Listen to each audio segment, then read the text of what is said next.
Bismillahirrahmanirrahim. Assalamualaikum warahmatullahi wabarakatuh. Selamat pagi semuanya. Karena ini pertemuan pertama kali kita, maka langkah lebih baiknya kita bisa mengenal satu sama lain. Karena ada sebuah ungkapan, tak sayang maka tak kenal. Oh, salah ya. Yang benar, tak kenal maka tak sayang. Perkenalkan, nama lengkap Mas yakni Maula Husen Mahfud.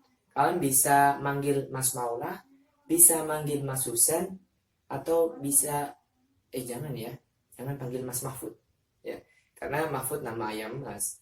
Kalau kalian manggil pas Mas ketepatan keluar dengan ayah, papasan di jalan, kalian manggil Mas Mahfud, yang noleh bukan Mas tapi ayam Mas gitu.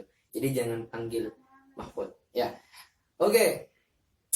Pada pertemuan pertama ini, Mas tidak akan memberikan materi kesejarahan, tapi Mas ingin mengajarkan satu hal yang penting dan sering kita lupakan dan kita abaikan.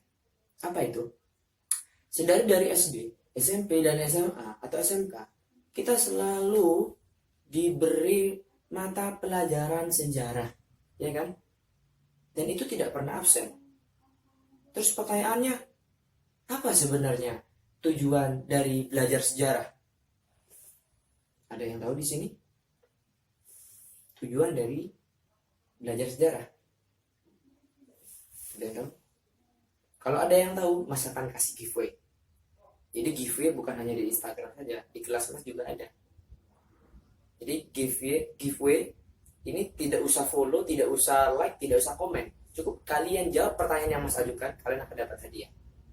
Asal ketika kalian ingin menjawab, ya pasti harus membaca dan belajar gitu. Konsekuensinya di situ. Kembali ke pertanyaan, apakah ada yang tahu apa sebenarnya tujuan dari belajar sejarah? Ada? Oke, karena tidak ada, maka akan Mas jawab sendiri. Tujuan dari belajar sejarah adalah agar kita semua tidak mengulangi kesalahan-kesalahan yang sudah dilakukan oleh nenek-nenek moyang kita. Atau agar kita semua tidak jatuh pada lubang yang sama, dalam artian lubang kesalahan ya.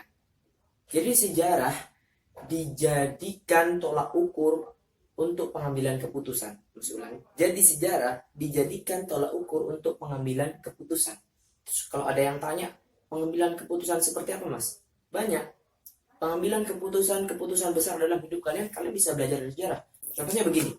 Kalian ini kan SMK, bentar lagi lulus ya kan. Sebagian dari kalian mungkin ada yang ingin bekerja, dan terus sebagian dari kalian ingin kuliah dulu baru bekerja, ya kan. Ini akan terjadi dua kelompok yang punya keputusan yang berbeda ya. Terus keputusan ini lebih baik yang mana sebenarnya? Lah, dua keputusan ini sebenarnya yang lebih baik yang mana? Kan sebenarnya sama-sama baik. Kalau ya habis sekolah SMK terus langsung kerja kan dapat pengalaman. Terus juga kalau sekolah terus ambil kuliah terus lanjut baru bekerja, itu kan juga bagus juga, menambah ilmu terus baru bekerja ya kan, sama-sama bagusnya. Tapi sebenarnya yang lebih baik yang mana begitu kan. Jadi kalian bisa menjadikan sejarah sebagai alat untuk pengambilan keputusan dalam hidup kalian. Nah, sejarah siapa yang harus dipelajari sebagai pengambilan keputusan?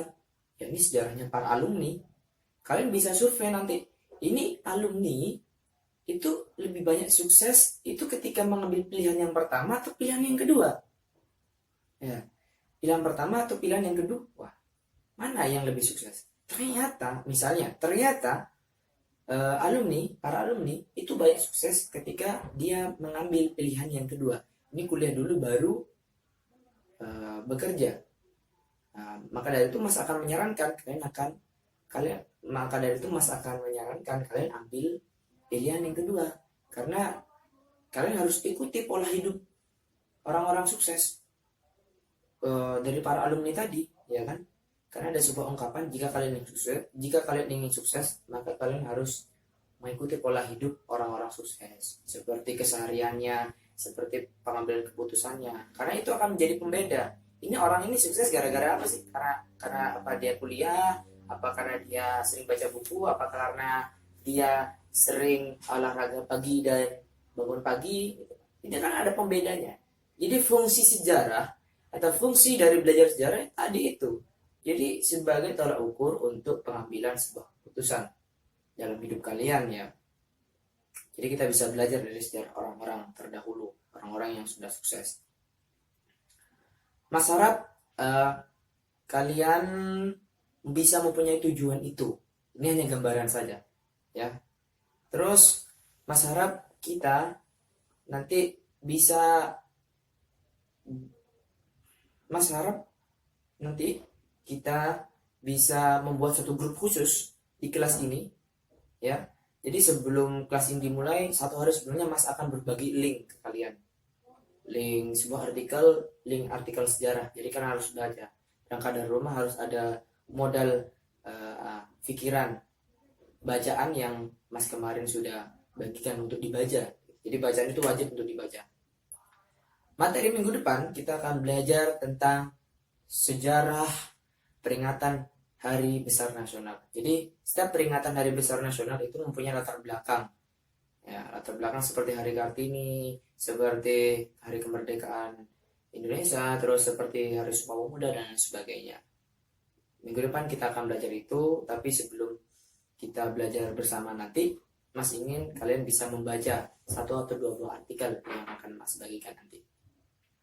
Oke. Sebelum berakhir, Mas ingin sampaikan sebenarnya sejarah itu unik, sebenarnya sejarah itu seru, sebenarnya sejarah itu menarik asal kalian mau mengerti dan memahami.